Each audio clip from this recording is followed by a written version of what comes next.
Et Félix, vous nous emmenez en maxibus. C'est Minibus qui le dit. Un ancien chauffeur RATP, figurez-vous, a emprunté un bus comme si de rien n'était pendant presque 2 heures. L'homme âgé d'une quarantaine d'années avait été licencié en mars et pourtant, la semaine dernière, il est parvenu à entrer en uniforme au dépôt de bus et là, comme si de rien n'était, il a pu prendre le volant et réaliser un service ordinaire sur la ligne 46 à Paris en transportant des passagers. Ça a duré quasiment 2 heures et puis tout simplement, il a ramené le bus au dépôt. Il a essayé de recommencer le lendemain et là, ça n'a pas marché. Cette fois, quand même, l'alerte avait été donnée. Il a été arrêté. Pour en parler, nous sommes avec Ahmed Berhal de la CGT RATP. Bonsoir. Oui, bonsoir. Et merci d'être avec nous dans Les Vraies Voix sur Sud Radio.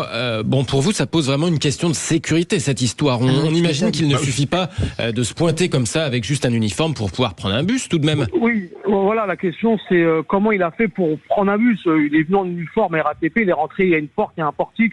On a bien une carte, mais cette carte-là, lui, la RATP lui avait retiré le fait qu'il a été licencié, mais il est rentré avec des collègues dans le dépôt, c'est-à-dire qu'il a pu accéder au bus.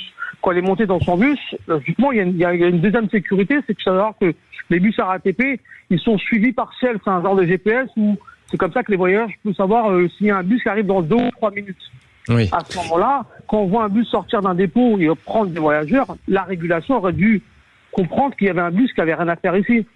Parce qu'il y a comme une plaque d'immatriculation qui apparaît sur l'ordinateur, et ce bus-là, pendant 2h30, il a pu prendre des voyageurs en toute tranquillité, sans que la régulation, elle, ne déclenche une alarme pour dire on nous a quasiment volé un bus, que fait-il avec un bus avec des voyageurs sur ligne?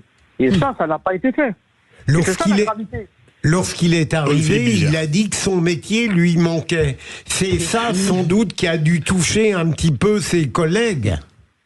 Oui, après, lui, quand il s'est attrapé le lendemain, parce qu'il a essayé de réitérer le lendemain au candidat, vu qu'il y avait sa photo qui a été placardée un peu partout, quand la police l'ont attrapé, ils lui ont demandé pourquoi il a fait ça. Ils lui ont juste répondu, il a répondu comme quoi son métier, ça lui manquait de conduire. Mais la question, c'est pas par rapport aux collègues, parce que les collègues, ils ne le connaissent pas directement. Genre, nous, on est dans un dépôt, il y a plein de chauffeurs, on connaît pas automatiquement tous les chauffeurs. Moi, il y a des collègues qui rentrent à la RATP, il y a plein d'embauches, on connaît pas tous les gens.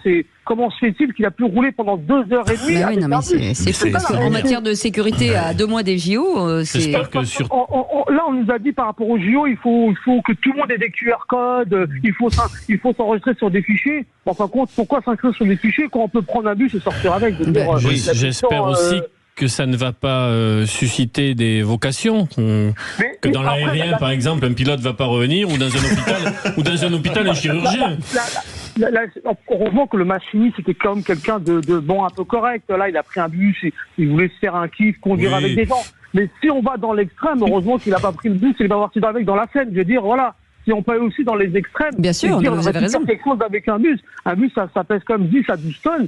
On prend des voyageurs, les voyageurs, quand ils prennent la ticket, le chauffeur, c'est un vrai chauffeur. C'est pas un chauffeur qui a été licencié. Et quand on se fait licencier de la RATP, c'est qu'il y a bien une raison. On ne se fait pas licencier parce qu'on est arrivé en retard ou on l'a mis en arrêt de maladie. C'est qu'il y a des raisons valables pour être licencié de la RATP. Merci en tout cas de votre témoignage, Ahmed Berhal, syndicaliste CGT RATP, bien entendu.